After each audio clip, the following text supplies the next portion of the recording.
बीते रोज आरएलडी ने भाजपा के दबाव के चलते हरियाणा का मैदान छोड़ दिया था।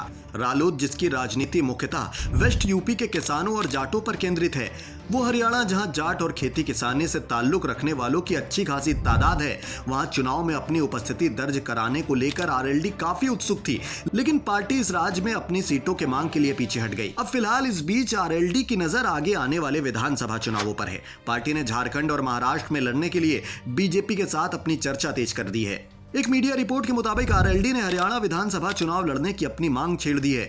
यह घटनाक्रम कई राज्यों में आगामी विधानसभा चुनावों में सहयोगियों पर भाजपा की बढ़त को दर्शाता है। आरएलडी से जुड़े हमारे जो सूत्र हैं, उनसे हमें यह इनपुट मिला है कि लोकसभा चुनाव से पहले बीजेपी के नेतृत्व वाले राष्ट्रीय जनतांत्रिक गठबंधन यानी कि एनडीए में शामिल होने से पहले आरएलडी हरियाणा में कम से कम 2 सीटों की मांग कर रही थी।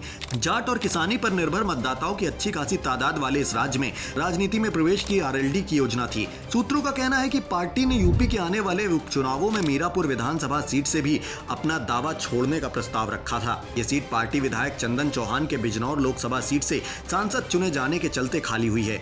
बीजेपी ने 2019 में हरियाणा की सभी 90 विधानसभा सीटों पर चुनाव लड़कर 36.49% वोट शेयर के साथ 40 सीटों पर जीत हासिल की थी। जानकारों का कहना है कि जयंत चौधरी का अपनी मांग से पीछे हटना प्रमुख चुनावों में आरएलडी जैसे छोटे सहयोगी दल को लेकर भाजपा की रणनीति को दर्शाता है। इस तरह गठबंधन की संरचना पार्टी के व्यापक हितों के अनुरूप है। ये लोकसभा चुनाव में हुए नुकसान की भरपाई राज्यों में अपनी राजनीतिक ताकत को बढ़ाकर करने की भाजपा की बड़ी रणनीति का हिस्सा भी लगता है। याद दिला दें कि लोकसभा चुनाव में एनडीए का हिस्सा बनने से पहले आरएलडी ने सपा और कांग्रेस से गठबंधन किया था और उस दौरान जयंत यौन उत्पीड़न के आरोपों से घिरे तत्कालीन भाजपा सांसद और भारतीय कुश्ती संघ के पूर्व प्रमुख ब्रजभूषण सिंह के खिलाफ प्रदर्शन कर रहे थे। हालांकि हरियाणा विधानसभा चुनाव में आरएलडी जहां अपनी मांग से पीछे हटा है, वहीं जम्मू कश्मीर में 10 सीटों पर चुनाव लड़ने की तैयारी है। आरएलडी से जुड़े सूत्रों का कहना है कि जम्मू कश्मीर में विधानसभा चुनाव लड़ने का फैसला अपनी चुनाव पहचान को लेकर पार्टी की रणनीति का एक हिस्सा है। वहीं राजनीतिक जानकारों का कहना है कि यह दोहरा दृष्टिकोण